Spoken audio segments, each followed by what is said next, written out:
అత్యుత్తమ ప్లేస్మెంట్స్ తో ఎంఎన్సీ కంపెనీలలో ఉద్యోగమే లక్ష్యమా? ఇంజనీరింగ్ చదవాలనే మీ పిల్లల కలని కేజీ రెడ్డి కాలేజ్ తో నిజం చేసుకోండి. ప్రాబ్లం ఏమైందంటే ఇప్పుడు బీజేపీలో అగైన్ ఒక డిస్క్లైమర్గా చెప్పేస్తున్నాను, రామచంద్రరావు గారు నా జూనియర్ కాలేజ్ నుంచి, అంటే క్లాస్మేట్ అనుకోండి, railway degree college. So anything I say for him against him you can discount it. Problem ఎక్కడ వస్తుందంటే ఈ newcomers versus old timers గొడవ నడుస్తుంది. మీకు తెలుసు, ఓపెన్గా వచ్చేస్తుంది బయటికి కూడా. ఇప్పుడు ఈవెన్ రాజాసింగ్ కేసు తీసుకున్నప్పుడు కూడా it is a part of old timers. Old timers ఏమవుతుందంటే రాజాసింగ్ కొత్తగా టీడీపీ నుంచి వచ్చిన తర్వాత ఇండిపెండెంట్గా కూడా రాజాసింగ్ గెలుస్తారు గోషామహల్ నుంచి. ఆయన రాజస్థానీ లోడ్ కమ్యూనిటీ అక్కడే ఉన్నారు, వాళ్ళు గెలిపిస్తారు ఎట్లయినా. దానికన్నా ముందు బీజేపీకి పట్టు బేగం బజార్లో ఉండి బేగం పార్క్ కాన్స్టిట్యున్సీ మారిపోయింది. దాని తర్వాత then it became part of Goshamahal, కొంత అటువైపు వెళ్ళిపోయింది, నాంపల్లి వైపు. బీజేపీలో ఇప్పుడు ఉన్నాయంటే 5-6 సీనియర్ లీడర్లు ఉన్నారు బీజేపీలో, senior leaders.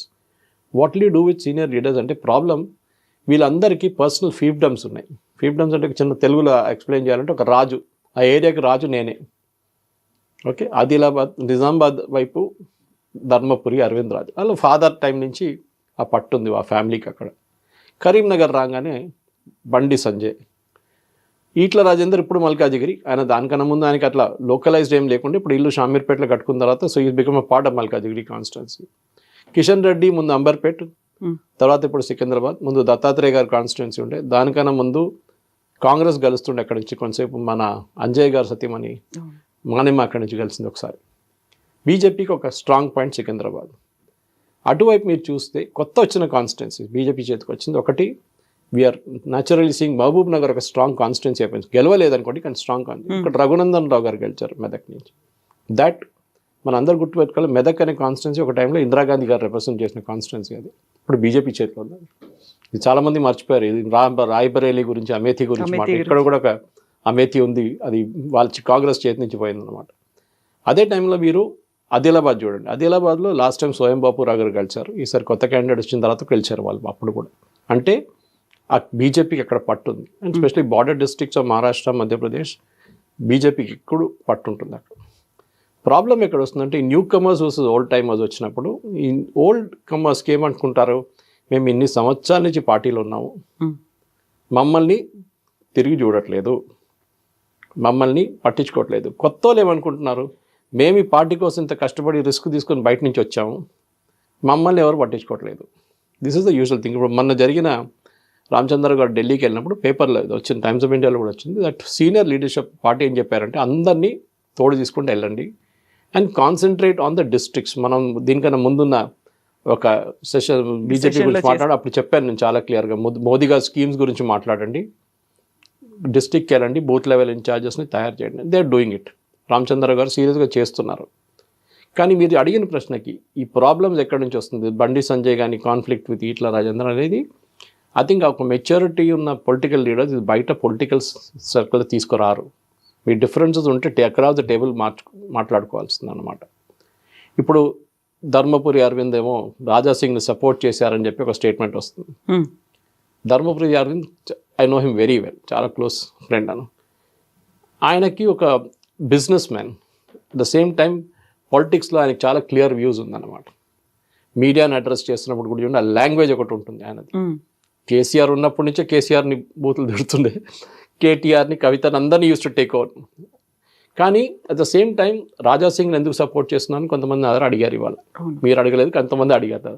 So obvious answer is because Raja Singh లాంటి పార్టీలో ఉండడం బీజేపీకి ఎప్పుడు మంచిదే. ఎందుకంటే ఒక విజల్ కొట్టగానే 1,00,000 మంది వచ్చేస్తారు రాజాసింగ్. ఏ బీజేపీ లీడర్లో ఆ కేపబిలిటీ లేదు. Let us be very clear, తెలంగాణలో ఆ కేపబిలిటీ కొంతమందికే ఉంటుంది. బాలాసాహెబ్ థాకరే ముంబైలో ఉన్నప్పుడు ఆ లెవెల్ కాదు రాజాసింగ్ అని చెప్తున్నా as an example. Balasaheb Thackeray ఇట్లా కొట్టంగానే 2,00,000 మంది శివాజీ పార్క్ వచ్చేస్తారు. ఆ కేపబిలిటీ ఉండాలి న్యాచురల్ లీడర్షిప్లో. ఇప్పుడు జరుగుతున్న ఈ గొడవలు ఐ థింక్ వీళ్ళిద్దరూ ఒక హోటల్లో కూర్చొని ఒక రోజు అక్రాస్ ద టేబుల్ మాట్లాడుకుంటే ఇది సార్ట్ అవుట్ అయిపోతుంది. కాన్ఫ్లిక్ట్ ఎక్కడ నాకు అర్థం కావట్లేదు, ఎందుకంటే వీళ్ళ జాగ్రఫీ కూడా టచ్ కావట్లేదు. కరీంనగర్ ఎక్కడ ఉంది, మెడ్చల్ మల్కాజిగిరి ఏమో బోడుపల్లి నుంచి కుక్కట్పల్లి దాకా ఉంది కాన్స్టిట్యున్సీ. అంత పెద్ద కాన్స్టిట్యున్సీ, 38 లక్షల voters, biggest in the country. Conflict maybe అనుకుంటాను బహుశా ఈ ప్రెసిడెంట్షిప్ ఎలక్షన్స్ టైంలో నాకు కోఆపరేట్ చేయలేదు, చాలా తక్కువ ఓట్లు వచ్చేలా చేసింది అనేది సంజయ్ చెప్తున్నమాట. ఈయన అనే మాట ఏంటంటే, నాకు నా కాన్స్టిట్యుయెన్సీలో ఎన్ని ఓట్లు అయితే వచ్చాయో అన్ని ఓట్లు నేను నీకు ఎంపీగా ఇప్పించాను అనే మాట ఈయన అంటున్నారు. ఇది ప్రాబ్లం ఎక్కడ వస్తుందంటే, నేను ఓట్లు మీకు ఇప్పించాను, మీరు ఓట్లు మాకు ఇప్పియలేదని చెప్పేసి. బండి సంజయ్ కార్పొరేటర్గా ఉన్నప్పటి నుంచి కరీంనగర్లో ఆ ఏరియాలో మున్సిపాలిటీలు చాలా పనిచేశారు ఆ టైంలో. బహుశా సింపతితో ఫస్ట్ టైం గెలిచారంటున్నారు, ఉండొచ్చు. ఎంపీగా కూడా గెలిచారు. కరీంనగర్లో మీకు తెలుసు చాలా మటుకు ముస్లిమ్స్ ఉండే ప్లేస్ అది. అక్కడ నుంచి బీజేపీ గెలవడం అనేది it's a big thing. Possibly Bandi Sanjay relationship, ఆ ఏరియాలో ఉన్న రిలేషన్తో గెలిచి ఉంటారు ఆయన. నాకు ఇప్పుడు కూడా గుర్తుంది, లాస్ట్ టైం కన్నా దీనికన్నా ముందు అసెంబ్లీ ఎలక్షన్లో నామినేషన్ ఫైల్ చేయడం నేను కూడా వెళ్ళాను బండి సంజయ్ గారితో కరీంనగర్లో. వెరీ సింపుల్ మ్యాన్, వాళ్ళ ఇంట్లో లంచ్ చేసాము, చాలా సింపుల్ మనిషి ఉండే. సో ద ప్రాబ్లం ఎక్కడ వస్తుందంటే, ఒకసారి మీరు యూనియన్ మినిస్టర్ అయినప్పుడు బహుశా ఈట్ల రాజేందర్ ఏమనుకున్నారంటే నన్ను కూడా యూనియన్ మినిస్టర్ చేస్తారో, చేయలేదు. పోనీ అండి నన్ను స్టేట్ పార్టీ ప్రెసిడెంట్ చేస్తారో, అది కూడా చేయలేదు. నేను మొత్తం పొలిటికల్ రిస్క్ తీసుకొని బీఆర్ఎస్ నుంచి బీజేపీకి వచ్చాను. నా పొలిటికల్ కెరియర్ అంతా పక్కన పెట్టి, నంబర్ 2 ఉండే క్యాబినెట్లో నేను ఆఫ్టర్ కేసీఆర్, అది పక్కన పెట్టి ఇక్కడికి వచ్చాను. Of course he had his own reasons. ఆ బీఆర్ఎస్లో ఉంటే ఆయనకి ఏం దొరకదు, ఎందుకంటే ఫైనలీ ఫ్యామిలీ నడుస్తుంది, అంత ఫ్యామిలీ ప్రైవేట్ లిమిటెడ్ కంపెనీ అది. సో బీజేపీ, మీరు అడిగిన ప్రశ్నకి బీజేపీలో ఏంటి గొడవ అంటే, అసలు నేను చెప్తాను గొడవ లేదు యాక్చువల్లీ. అక్రాస్ ద టేబుల్ కూర్చొని సార్ట్అవుట్ చేసుకోవచ్చు. సీనియర్ లీడర్షిప్ కూడా చెప్పారంటున్నారు రామచంద్రరావు గారికి, సార్ట్అవుట్ చేయండి అని చెప్పేసి. ఎందుకంటే పబ్లిక్లో ఎప్పుడు ఇది ఇమేజ్ రాకూడదు, కొట్లాడుతున్న పార్టీ అని చెప్పి రాకూడదు. ఈ కల్చర్ వచ్చింది కాంగ్రెస్ నుంచి. మీరు కాంగ్రెస్ కేరళ యూనిట్ నుంచి చూడండి, కర్ణాటక దగ్గర, ఆ తెలంగాణలో ఇప్పుడు అంత ఫ్యాక్షనిజం లేదు, ఇక్కడ కూడా ఉంది. యాంటీ రేవంత్ రెడ్డి గ్యాంగ్ ఒకటి ఉన్నారు, ప్రో రేవంత్ రెడ్డి గ్యాంగ్ ఇంకోటి ఉన్నారు, బట్టి విక్రమార్క గ్యాంగ్ ఇంకోటి ఉన్నారు, చాలా ఉన్నాయి అట్లా అండి. కేరళలో అయితే 3 ఫ్యాక్షన్స్ ఉన్నాయి, ఒఫీషియల్ ఫ్యాక్షన్స్, వాళ్ళ పేరు కూడా అంతే. ఉమ్మన్ చాండీకి ఒక గ్రూప్ ఉంటుంది, ఏకే ఆంటనీ ఏ గ్రూప్ ఉంటుంది, అట్లాంటి సపరేట్ గ్రూప్స్ ఉన్నారు అక్కడ. వీళ్ళతో మాట్లాడరు అసలు. ఆ కల్చర్ బీజేపీకి రాకూడదు, ఎందుకంటే ఇది కార్యకర్తల పార్టీ. ఇది వాళ్ళు ఏం చూసుకోవాలంటే, బేసిక్లీ మీకు డిఫరెన్స్ ఒపీనియన్ ఉంటే అక్రాస్ ద టేబుల్ కూర్చొని మాట్లాడుకుంది. మీరు అడిగిన ప్రశ్నకి సంఘ్ వాళ్ళు ఇంటర్ఫియర్ చేస్తారో, వాళ్ళు చేయరు. ఎందుకంటే వీళ్ళిద్దరిలో సంఘ్ కొంచెం కనెక్షన్ ఉన్నది ఓన్లీ బండి సంజయ్, కానీ Sangh will not get interference. ఇట్లాంటి దాంట్లో వారు రారు. కానీ సీనియర్ లీడర్షిప్ లెవెల్లో కార్యకర్తల్లో ఒక నెగటివ్ ఇమేజ్ వచ్చేస్తుంది, ఏంట్రా మా లీడర్లు కొట్టుకుంటున్నారు అని చెప్పేసి. అది రాకూడదు. And I think both are very mature politicians. ఇట్లా రాజేంద్ర గారికి నేను కూడా ఆయనతో క్యాంపెయిన్ కూడా చేశాను, యమున గారితో కుకట్పల్లిలో కూడా క్యాంపెయిన్ చేశాను అప్పుడు. So he's a very mature man. కానీ ప్రాబ్లం ఎక్కడ వస్తుందంటే, ఈ ఎక్స్పెక్టేషన్ సెట్టింగ్స్ అంటారు ఇంగ్లీష్లో. నన్ను ఇక్కడ దాకా తీసుకెళ్తా అన్నారు, కానీ ఇక్కడ దాకా తీసుకొచ్చారు. ఇప్పుడు గ్యాప్ మిగిలిపోయింది. ఈ గ్యాప్ తీసుకెళ్ళి నీ మంచి ఈయన చేస్తాడని చెప్పి, ఈయన యూనియన్ మినిస్టర్గా ఉందని చెప్పి ఇన్ఫ్లుయెన్స్ చేస్తాడని అట్లేం లేదండి. I think it's a matter of perception. వీళ్ళిద్దరు కూర్చొని మాట్లాడుకుంటే బీజేపీకి మంచిది. ఎందుకంటే 8 సీట్లు వచ్చిన లోక్సభలో, 8 సీట్లు అసెంబ్లీలో వచ్చిన తర్వాత కూడా బీజేపీకి చూడండి, గ్రోత్ కావాలంటే బీఆర్ఎస్ని పక్కన పెట్టాల్సి వస్తుంది, బీఆర్ఎస్ని అన్సీట్ చేయాల్సి వస్తుంది. కానీ బీఆర్ఎస్ అగ్రెసివ్నెస్ తగ్గట్లేదు. కేటీఆర్ గారు కానీ, కేసీఆర్ గారు కానీ, కవితా పాలిటిక్స్ అలాగే ఉంటుంది. అది వాళ్ళు ఇప్పుడు కూడా మార్కెట్లో ఉన్నారు, the still in the market, election market. BJP grow కావాలంటే వాళ్ళని ముందుకు ఎందుకు దింపాలి? First target should not be Revanth Reddy, first target should be BRS. So వీళ్ళిద్దరు కూర్చొని మాట్లాడుకుంటే బీఆర్ఎస్ని ఫినిష్ చేసుకోవచ్చు. ఎందుకంటే ఇద్దరికి పెద్ద పట్టు ఉంది. అండ్ ఎస్పెషల్లీ ఈట్ల రాజేందర్ గారు, ఈ నోస్ బీఆర్ఎస్ ఎట్లా ఫంక్షన్ చేస్తారు. అక్కడి నుంచి చాలామంది నేతలు ఆయనతో వచ్చారు బీజేపీకి కూడా. కానీ ఈగో ప్రాబ్లమ్స్ పక్కన పెట్టడం, ఐ థింక్ నేను చెప్పక్కర్లేదు, they very very senior leaders, I mean nobody in front of them. వాళ్ళిద్దరు మాట్లాడుకుంటే అయిపోతుంది అనుకుంటాను. ఇప్పుడు రాజా సింగ్ పార్టీ నుంచి బయటికి వెళ్ళిపోయిన తర్వాత వై హీ స్పీకింగ్, ఈయన అరవింద్ ఎందుకు ఆయన గురించి మాట్లాడుతున్నాడు అనేది దాంతో పాటుగా రాజా సింగ్ కూడా చాలా కాన్ఫిడెంట్గా ఉన్నట్టున్నాడు. గోషా మహిళకి బై ఎలక్షన్ రాదు, ఎలాగైనా నన్ను మళ్ళీ బీజేపీ పిలుస్తుంది అనేటువంటి ఒక నమ్మకం నాకు ఉంది అనేది. సో ఇక్కడేమో అలిగిపోయారు బయటికి రాష్ట్ర నాయకత్వం మీద. కేంద్ర నాయకత్వం కూడా ఓకే అని చెప్పింది, ఆయన చేసిన రాజీనామాని యాక్సెప్ట్ చేసింది. But how is it possible, నన్ను మళ్ళీ బీజేపీ పిలుస్తుంది అనే నమ్మకంతో రాజా సింగ్ ఎలా చెప్తున్నారు? మీరు రాజా సింగ్ని పర్సనల్ తెలుసుకుంటే, I know him very well. Raja Singh ఒక ఇంపల్సివ్ పర్సన్. ఓకే, జాకే మార్కే ఆరే అంటారు అంతే. ఈ డజంట్ మీన్ ఇట్ అని కొట్టరమని చెప్పలేదు, కానీ ఆ చెప్పే లాంగ్వేజ్ అట్లా ఉంటుంది. మీకు ఒక ప్రాబ్లం, మీరు ఆ కాన్స్టిట్యున్సీలో ఉన్న ఒక ప్రాబ్లం తీసుకుని రాజా సింగ్ జరిగితే he will arrive at a solution immediately. Okay, పోరాలు పంపించారే జాకే దేక్యా అంటారు. ఇది typical way of working Raja సింగ్ది. Raja Singh on the field మనిషి, కొంతమంది అట్లా కాదు, కొంతమంది సీనియర్ లెవెల్లో గురించి మాట్లాడతారు, సీనియర్ బాటమ్ లెవెల్ దాకా రారు వాళ్ళు. అరవింద్ గారు అండ్ రాజా సింగ్ ఇద్దరు ఒక హిందుత్వ ఎలిమెంట్లో కలుస్తారు ఇక్కడ. అండ్ బిఫోర్ దిస్ ఆల్సో మీకు గుర్తుంటుంది, ప్రెస్ కాన్ఫరెన్స్లో కూడా ఒకసారి అరవింద్ గారు సపోర్ట్ చేసింది రాజా సింగ్నే. అంటే ఫస్ట్ టైం ఇది, మన ఫస్ట్ టైం ఈ డిఫరెన్స్ ఒపీనియన్ వచ్చిన తర్వాత బయటకు వచ్చింది. రాజా సింగ్ గారు మొన్న టైమ్స్ ఆఫ్ ఇండియాలో ఇక్కడ ఒక న్యూస్ చూశాను నేను సీనియర్ బీజేపీ లీడర్స్ని ఢిల్లీకి వెళ్ళి కలుస్తాను అని చెప్పి స్టేట్మెంట్ ఇచ్చారు. అంటే resignation is not final. Party నుంచి ఇప్పుడు దీనికన్నా ముందు కూడా ఒకసారి సస్పెండ్ అయ్యారు, ఆయన బయట నుంచి వచ్చిన మనిషి, ఈ can easily get back to the party అని ఆయనకు కాన్ఫిడెన్స్ ఉంది. బీజేపీకి కూడా తెలుసు గోషా మహల్ నుంచి ఇంకే క్యాండిడేట్ పెడితే కూడా వాళ్ళు గెలవరు. అది రాజా సింగ్ ఏరియా, అది రాజస్థానీ లోడ్ కమ్యూనిటీ. ఆ కమ్యూనిటీ నుంచి ఇంకో మనిషిని పెడితే ఇంకో మాట, కానీ యాజ్ ఆన్ రాజా సింగ్ ఉన్నప్పుడు అక్కడి నుంచి గెలవాలి. So BJP should use it as an advantage. శోభయాత్రలు చేయడం ఒకటే కాదు రాజా సింగ్ స్ట్రెంగ్త్. ఆయన ఒకసారి భైసాకి వెళ్తే నేను వెళ్ళాను, గుర్తుంటుంది మీకు, అప్పుడు పెద్ద రైట్స్ జరిగింది అక్కడ, ఆ కమ్యూనల్ రైట్స్ లాంటి అక్కడ జరిగినప్పుడు నేను కూడా అక్కడ వెళ్ళాను. రాజా సింగ్ పట్టు అక్కడ చూశాను నేను. ఆయన ఇస్తున్న స్పీచెస్ కానీ, ఆయన ఒక్కొక్కసారి వెళ్ళి ఫ్యామిలీ మెంబర్స్ని కలవడం కానీ లోకల్ లీడర్స్ చేయలేకపోయారు. అది అంత ఇంపాక్ట్ ఆ టైంలో. అంటే అక్కడి నుంచి హైదరాబాద్ నుంచి సిటీ నుంచి వచ్చి ఒక మనిషి నిజామాబాద్ వైపు దాకా వచ్చి అక్కడ వచ్చి బైన్సా కానీ ఆదిలాబాద్ ఆ డిస్ట్రిక్ట్స్ అంతా తిరగడం అనేది చాలా ఇంపార్టెంట్. ఒకసారి నాకు ఇప్పుడు కూడా గుర్తుంది, ఇది కరీంనగర్లో ఒక ర్యాలీ ఉండే, బండి సంజయ్ గారు ర్యాలీ ఉండే, యోగి ఆదిత్యనాథ్ గారు వచ్చారు యూపీ నుంచి ఆ ర్యాలీ రీడ్ చేయడానికి. 5 కిలోమీటర్ ర్యాలీ ఉండే. అడిగారు ఎవరెవరు బండ్లు ఉండాలంటే ఐ బిలీవ్ యోగి ఆదిత్యనాథ్ గారు చెప్పారు, I cannot confirm, Raja Singh బి చెయ్యి అన్నారంట. ఎందుకంటే వాళ్ళిద్దరు మ్యాచ్ అవుతారు వేవ్ లెంగ్త్. అదే వేవ్ లెంగ్త్ నేను అరవింద్ గారు రాజా సింగ్ గారు కూడా చెప్పాను, ఎందుకంటే both match on Hindutva levels. Arvind గారు ఒరిజినల్ హిందుత్వ కాదు కానీ, ఆర్ఎస్ఎస్ బ్యాక్గ్రౌండ్ కాదు కానీ, ఆయనకు ఆ హిందుత్వ ఎలిమెంట్ అనేది చాలా ఉంది.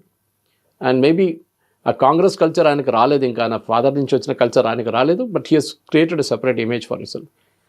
సో బాయ్ లాగా నేను నిన్ను సపోర్ట్ చేస్తాను, భయపడకు, మన పార్టీలో ఉంచుకుందాం. I think Arvind knows the practical problem. Arvind గారికి చాలా మంచి గుర్తు, ఎందుకంటే రేపు జిహెచ్ఎంసీ ఎలక్షన్స్ వస్తే that is going to be a major problem for BJP. Last time BJP 52, 54 గెలిచారు ఇక్కడ సిటీలో. మోస్ట్ ఆఫ్ ద సీట్ గెలిచింది ఎక్కడంటే నాన్ తెలుగు స్పీకింగ్ పాపులేషన్ ఉన్న ఏరియా నుంచి గెలిచారు ఎక్కువ. అది చాలా ఇంపార్టెంట్ మెసేజ్, ఎందుకంటే హైదరాబాద్ కాస్మోపాలిటన్ సిటీ, రియల్ ఈ సిటీ ఎవరు సెటప్ చేయలేదు. అసబ్జాయి వచ్చారు, కుతుబ్జాయి, వాళ్ళందరూ వచ్చారు దానికన్నా ముందు. కానీ సిటీకి బెంగళూరు లాగా కెంపగౌడ సెటప్ చేశారు, ఫౌండర్ కెంపగౌడ అని చెప్పి ఇక్కడ ఎవరు లేరు ఫౌండర్. అట్లా మహారాష్ట్ర నుంచి ఉన్నారు, కర్ణాటక నుంచి ఉన్నారు, మలయాళీ ఉన్నారు, తమిళన్స్ అందరూ ఉన్నారు ఇక్కడ. జిహెచ్ఎంసీ ఎలక్షన్ చాలా క్రూషియల్ బీజేపీకి, ఎందుకంటే దీనికన్నా ముందు మనకు తెలుసు బీఆర్ఎస్ ఎంఐఎం కలిసి పోటీ చేస్తుండే, అన్అఫీషియల్లీ అఫీషియల్లీ. మేయర్ కూడా వాళ్ళ మనుషులు వీళ్ళకి సపోర్ట్ చేసుకుంటారు. ఇప్పుడు కాంగ్రెస్ వాళ్ళు అదే చేస్తున్నారు పని, ఎంఐఎం సపోర్ట్ చేస్తున్నారు ఇండైరెక్ట్గా. ఎంఐఎంని ఓల్డ్ సిటీ నుంచి అన్సీట్ చేయలేరు, కానీ కొన్ని సీట్లు ఉన్నాయి ఓల్డ్ సిటీలో బీజేపీ గెలవచ్చు. ఇందుకు ముందు కూడా గెలిచారు కార్పొరేటర్ సీట్లు. దానికోసం డెఫినెట్గా ముందుకు వెళ్తూ రాజా సింగ్ని పార్టీలో ఉంచుకోవాల్సిందే. Raja Singh will make a huge impact in the old city. మీరు జిహెచ్ఎంసీ సికింద్రాబాద్ వైపు కానీ ఇటువైపు వస్తే it's a different story all together. కానీ రాజా సింగ్కి ఓల్డ్ సిటీ నుంచి గోషా మహల్ నుంచి మన తాడ్బండ్ ఉన్న హనుమాన్ టెంపుల్ దాకా ఇన్ఫ్లుయెన్స్ ఉంది, దానికన్నా అవతల కూడా ఉంది అనుకోండి. కానీ ఆ ఇన్ఫ్లుయెన్స్ యూజ్ చేయాలంటే బీజేపీ యాజ్ మచ్ లోకల్ ఎలక్షన్కి ఎంత ప్రిపేర్ చేస్తున్నారో, జిల్లా పరిషత్ కానివ్వండి, ఎంపీటీసీ, జెడ్పీటీసీలకి, అదే ప్రిపరేషన్ జిహెచ్ఎంసీకి చేయాలి బీజేపీ. మళ్ళీ లాస్ట్ మినిట్ లేసారనుకోండి ప్రాబ్లం అవ్వబోతుంది. అక్కడే the relationship between Raja Singh and Arvind will come to the fore అనమాట. అక్కడ వాళ్ళిద్దరికి ఒక సింబయోటిక్ రిలేషన్షిప్ ఉంది వాళ్ళిద్దరికి. సో ఇప్పుడు బీజేపీకి జిహెచ్ఎంసీ ఎలక్షన్స్లో రాజా సింగ్ అవసరము అనుకున్నప్పుడు రాజా సింగ్ లేవనెత్తినటువంటి వ్యాలిడ్ పాయింట్స్ని ఎందుకని కన్సిడర్ చేయలేదు బీజేపీ? దీనికన్నా ముందు కూడా రాజా సింగ్ చాలాసార్లు కంప్లైంట్ చేశారు. నా దగ్గర పర్సనల్ చెప్పారు ఆయన ఎలక్షన్ టికెట్ ఇవ్వకుండా చూసుకునే కొంతమంది ఉన్నారు సిటీలో. అది బీజేపీ లీడర్షిప్లో కూడా ఉన్నారు అది వాళ్ళు కొంతమంది. అంటే ఆయన ఒకరే ఎమ్మెల్యే ఉన్నప్పుడు కూడా ఆయన్ని పార్టీ లీడర్షిప్, పార్టీ సిఎల్పి ఆయన ఏం చెప్తారు, లీడర్షిప్ పొజిషన్ ఇవ్వలేదు ఆయనకి. బీజేపీ ఒకటే ఎమ్మెల్యే, పార్టీ ఆఫీస్ కూడా రాకపోతుండే ఆయన. నాంపల్లిలో దగ్గరే కదా గోషామేళ, అక్కడి నుంచి రాకపోతుండే. సో అప్పుడు కూడా నేను అడిగాను, మీరు పార్టీ ఆఫీస్కి ఎందుకు రావట్లేదంటే ఆయన ఇట్లా స్మైల్ చేసుకుంటూ చెప్పేసారు, I got the message. So ఇది ప్రాబ్లం అనమాట. ఇప్పుడు కొత్త ప్రెసిడెంట్ అపాయింట్ చేసిన రామచంద్రరావు గారిని. దీనికన్నా ముందు అక్కడ ఇంద్రసేన్ రెడ్డి గారు కూర్చుంటుండే అప్రూవ్ చేయడానికి బిల్స్ అన్ని, నాకు గుర్తుంది ఇప్పుడు కూడా. అట్లాంటి ప్రెసిడెంట్ చాలామంది వచ్చారు వెళ్ళారు. కానీ Raja Singh is nominee president fixture అక్కడ. రేపు ఏ సీట్ గెలవకుంటే కూడా బీజేపీ గోషామైల్ గెలుస్తుంది రాజా సింగ్ ఉంటే. జిహెచ్ఎంసీ ఎలక్షన్స్ అనేది చాలా ఇంపార్టెంట్. ఎందుకంటే సిటీలోనే మీకు 28 కాన్స్టిట్యున్సీలు ఉన్నాయి, అసెంబ్లీ కాన్స్టిట్యున్సీ. అంటే మీరు చెవెళ్ళ పక్క నుంచి వస్తే మహేశ్వరం నుంచి ఇటువైపు ఓల్డ్ సిటీకి వెళ్ళి తిరిగి మల్కాజిగిరి వైపు నుంచి మెదక్ వైపు నుంచి ఇట్లా వస్తే కంప్లీట్గా జిహెచ్ఎంసీ అవుటర్ రింగ్ రోడ్ లోపల ఉన్నంత రేపు జిహెచ్ఎంసీ కాబోతుంది. ఆల్రెడీ చాలా మటుకు 5 లాస్ట్ టైం గెలిచిన సీట్లు గెలవకుండా అట్లీస్ట్ 40 సీట్లని బీజేపీ కార్పొరేటర్ సీట్ గెలిస్తే బాగుంటుంది బీజేపీకి. ఆ పట్టు బీజేపీకి ఉంటుంది. So they have to work together. వీళ్ళందరూ కలిసి పనిచేయాల్సిందే. రాజా సింగ్ని పక్కన పెట్టక్కర్లేదు. ఈగో ప్రాబ్లమ్స్ ఎవరికి అక్కర్లేదు. నేను ఇంకోటి బీజేపీ లీడర్షిప్లో ఇంకోటి అబ్జర్వ్ ఏం చేశారంటే స్పోక్స్ పర్సన్స్, ఇది వాళ్ళకి నచ్చుకోవచ్చు కానీ నేను చెప్తా వెరీ ఓపెన్ అబౌట్. రాజా సింగ్ని తిట్టకండి. రాజా సింగ్ గురించి మీ ఫామ్ తీసుకోలేదు, మీరు ఆ ఫామ్ మీకు నామినేషన్ ఇవ్వడానికి మనుషులు లేరు మీ దగ్గర చెప్పకండి. Is a senior most leader. ఆ రెస్పెక్ట్ ఇవ్వండి. మీరు ప్రైవేట్గా చెప్పుకోండి, వచ్చి ప్రెస్ ముందు మాట్లాడకండి ఇదంతా. అట్లీస్ట్ అక్కడ ఒక యునైటెడ్ ఫ్రంట్ మెయింటైన్ చేయాలి మీరు. అక్కడ వచ్చి రాజా సింగ్ తిట్టడం ఏంటండి? అండ్ దాట్ ఎందుకు చెప్తానంటే చాలామంది నాకు ఫోన్ చేసి చెప్పారు, యంగ్స్టర్ ఎస్పెషలీ, క్యా సురేష్ సార్ ఇట్లా చెప్తున్నారు, ఆమె ఇంట్లో రాజా సింగ్ ఎందుకు తిడుతుంది అది ఇదని చెప్పేసి. నేను చెప్పాను అది వాళ్ళ పార్టీ లీడర్షిప్ చూసుకోవాలంటే చూడలేదు వాళ్ళు. ఎంత సీనియర్ లీడర్, రేపు కిషన్ రెడ్డిని ఎవరైనా డిఫరెన్స్ ఒపీనియన్ వచ్చి తిట్టకూడదు వాళ్ళు. ఎందుకంటే these senior most leader at that position. What ever me personal difference opinion చాలా ఉండొచ్చు మీకు, రాజా సింగ్ కూడా అంతే. So I think that BJP ఒక యునైటెడ్ ఫేస్గా తెలంగాణలో ఉండాలంటే డెఫినెట్గా వీళ్ళందరూ తోడొచ్చి పనిచేయాల్సిందే. అది మీరు ఉన్న 8 ఎమ్మెల్యేలు కానివ్వండి, ఇప్పుడున్న 8 బీజేపీ ఎంపీలు, దాంట్లో ఒకరు ఎంపీ బీజేపీలో లేరా ఉన్నారని చెప్పలేము, రాజా సింగ్ ఎమ్మెల్యేగా ఉన్నారా లేదో చెప్పలేము. కానీ డెఫినెట్గా I think the position is clear. రాజా సింగ్ని పార్టీలో ఉంచుకోవాల్సింది. దానికి బీజేపీ సెంట్రల్ లీడర్షిప్ ఎంత ఇనిషియేటివ్ తీసుకుంటారో, స్టేట్ లెవెల్ ఎంత ఇనిషియేటివ్ తీసుకుంటారో, మళ్ళీ మీరు చెప్పిన గొడవ బండి సంజయ్కి ఈట్ల రాజేందర్కి అది కూడా తగ్గిస్తే బాగుంటుంది. పబ్లిక్లో కొట్లాడకండి. మీ డిఫరెన్స్ ఒపీనియన్ మీరు ఇంట్లో కూర్చొని మాట్లాడుకోండి. కానీ మూమెంట్ మీరు పబ్లిక్కి వెళ్తే పబ్లిక్ కూడా ఏమంటారు, ఓటర్లు ఏమంటారు, వీళ్ళ పార్టీ ఏంటి, ఉన్న 8 మంది వీళ్ళే కొట్టుకుంటున్నారు, మళ్ళీ వీళ్ళకి ఎందుకు ఓట్లు ఇవ్వాలంటారు. మళ్ళీ you have to create at impression అనమాట. అండ్ దాంట్లో కొన్ని మెచ్యూర్ లీడర్స్ ఉన్నారు కొంతమంది, లైక్ అరవింద్ గారు ఉన్నారు, కిషన్ రెడ్డి గారు ఉన్నారు, వీళ్ళందరూ ఉన్నారు. సో దే విల్, వాళ్ళు డెఫినెట్గా వాళ్ళు మాట్లాడతారు. I think it will be sorted. అంత పెద్ద ఇష్యూ కాదనుకుంటా. కానీ Raja Singh issue separate one all together. So Raja Singh resign చేస్తున్నప్పుడు కూడా అన్నమాట, నేను హిందుత్వం కోసం పోరాడాను, నాకు లైఫ్ థ్రెటనింగ్ కాల్స్ ఉన్నాయి, నాకే కాదు నా ఫ్యామిలీకి ఉన్నాయి, ఇవన్నీ చెప్పు నేను హార్డ్ కోర్ హిందుత్వవాదిని అని చెప్తే బీజేపీ ఏమో ఆయన్ని యాక్సెప్ట్ చేస్తారు, రెసిగ్నేషన్ యాక్సెప్ట్ చేస్తూ పార్టీ లైన్ని మీరు క్రాస్ చేశారు అనేది. అంటే పార్టీ ఒక లైన్ ఉంది, దాన్ని ఎప్పుడు రాజా సింగ్ ఒబే చేయలేదు, దాన్ని డీవియేట్ అయ్యి మాట్లాడాడు అనుకున్నప్పటికీ ఆయన కూడా నేను హిందుత్వ కోసమే పోరాడుతున్నాను అనుకున్నాడు. బీజేపీ నేను హిందుత్వ అని అంటున్నప్పుడు ఎందుకు దాన్ని ఇంత కాలంలో కూడా దాన్ని సెట్ చేసుకోవాలి, ఎక్కడైతే గ్యాప్స్ ఉన్నాయో వాటిని ఫిల్ చేయాలి అనేటువంటి ప్రయత్నం ఎందుకు కేంద్రం కూడా చేయలేకపోయింది? మరి థిన్ లైన్ ఉండిందండి హిందుత్వ అండ్ నాన్ హిందుత్వకి. బీజేపీ అద్వానీ గారి టైంలో ఉన్నప్పుడు, రామ్ జన్మభూమి మూమెంట్ నడిచినప్పుడు, బాబ్రీ మస్జిద్ కూల్గొట్టినప్పుడు అంతా హార్డ్ కోర్ హిందుత్వం. అశోక్ సింగల్ గారు, విశ్వ హిందూ పరిషత్ కానివ్వండి, దాని తర్వాత వచ్చిన లీడర్స్ అందరూ హార్డ్ కోర్ హిందుత్వం ఉండే ఆ టైంలో. మోదీ గారు వచ్చిన దాకా ఫస్ట్ టర్మ్లో హార్డ్ కోర్ హిందుత్వనే ఉండే డెఫినెట్గా. ఇప్పుడు కూడా మోదీ గారిని అండ్ బీజేపీని ఫారిన్ పబ్లికేషన్స్ అంతా హార్డ్ కోర్ హిందూ పార్టీ అంటారు, right wing Nationalist Hindu party అంటారు బీజేపీని.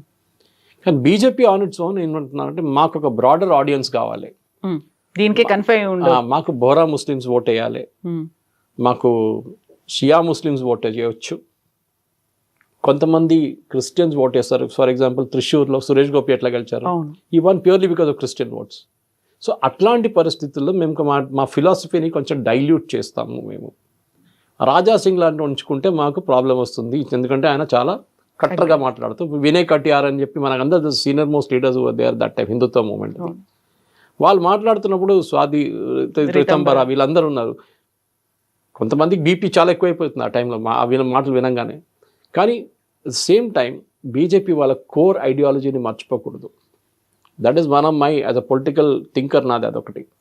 మీ కోర్ ఓటర్ బేస్ని మీరు ఎప్పుడు మర్చిపోకూడదు. హిందువులు, మీరు ఆ హిందువుల్ని పక్కన పెట్టి మీరు కొత్త మార్కెట్కి వెళ్ళినప్పుడు ఈ హిందువులు వెళ్ళిపోతారు ఎక్కడికో. And that is exactly what happened in west Bengal. West బెంగాల్లో ఫస్ట్ టైం బీజేపీ చాలా బాగా పర్ఫామ్ చేసింది మమతా బెనర్జీ తర్వాత ఫస్ట్ ఎలక్షన్లో 2014-2018లో. దాని తర్వాత బీజేపీ వాళ్ళ కార్యకర్తలను చూసుకోలేదు. వెస్ట్ బెంగాల్లో చాలా మందిని చంపేశారు టీఎంసీ వాళ్ళు. ఎప్పుడు మీ కార్యకర్తలు మీరు చూసుకోవాలి, ఎందుకంటే వాళ్ళు బెంగాల్ లాంటి ప్లేస్లో it's extremely danger. Bengal and Kerala ఈ రెండు ప్లేస్లో మ్యాక్సిమం నెంబర్ ఆఫ్ బీజేపీ కార్యకర్తలను చంపింది వాళ్ళు కమ్యూనిస్ట్ వాళ్ళు ఇక్కడ, అక్కడేమో మమతా బెనర్జీ వాళ్ళ పార్టీ టీఎంసీ. బీజేపీ వాళ్ళ కార్యకర్తలను చూసుకోవాలి, అది చాలా ఇంపార్టెంట్. సో ఈ ఫిలాసఫీ గురించి మాట్లాడుతున్నాం, హార్డ్ కోర్ హిందుత్వ గురించి మాట్లాడుతున్నాం. Yes, it's good. మీ కోర్ ఓటర్ బేస్ మీరు మర్చిపోతే, మీరు నాకు ఇప్పుడు హిందుత్వ వద్దు సాఫ్ట్ హిందుత్వకి వెళ్ళిపోతానంటే nothing called soft Hindutva. Either Hindutva not Hindutva. మీరు ఇక్కడ ఉంటారు, అటుపక్క రెండు పడవల మీద కాలు పెట్టకండి. You stick to it. I'm Hindutva, hard core Hindutva. మీరు ఏం చేసుకుంటారు చెప్పండి? అట్లా that attitude with there. And బీజేపీకి 2014 నుంచి 2018 వచ్చిన ఓటు ఎందుకు 2024 వచ్చి తగ్గింది? బికాజ్ వాళ్ళ కోర్ ఫిలాసఫీ నుంచి మూవ్ అయిపోయారు. దట్ కొత్త మార్కెట్ చూసుకుంటే పాత మార్కెట్ని మర్చిపోయారు, అక్కడ ఓట్లు ఉండిపోయింది అన్నమాట. సో మీరు చూడండి, మహారాష్ట్ర దెబ్బతిన్నారు. ఎందుకంటే వాళ్ళు శివసేనది ఒరిజినల్ హిందుత్వం ఉండే, అక్కడి నుంచి బీజేపీ టేక్ ఓవర్ చేసిన ఆ ఫీల్డ్ మొత్తం వేకెంట్ అయిపోయింది. శివసేన ఖాళీ అయిపోయారు. They should have grabbed it immediately. చేయలేదు. ఒక మోడరేట్ ఫేస్ ప్రొజెక్ట్ చేద్దాం. మోదీ గారు ముస్లిం లీడర్స్తో చాలా ఫ్రెండ్లీ ఉన్నారు. Nupur Sharma is a classic case. BJP చేయాల్సింది, అగైన్ బీజేపీ లీడర్షిప్ నన్ను తిట్టొచ్చు, నన్ను ఏమైనా చెప్పొచ్చు దీని గురించి, కానీ నుపూర్ శర్మ కేసులో నుపూర్ శర్మ చెప్పింది తప్పేమని ఉందండి? ఏం తప్పులేదు. ఇన్ఫ్యాక్ట్ ఉదయపూర్ ఫైల్స్లో ఒక డైలాగ్ ఇప్పుడు తీసేశారు మొన్న సిబిఎఫ్సి వాళ్ళు ఎగ్జామిన్ చేసి. ఏంటంటే ఉన్కే కితాబ్ మే లిఖా హై, मैंने वही कहा. వాళ్ళ పుస్తకాలు రాసున్నది నేను చెప్పాను.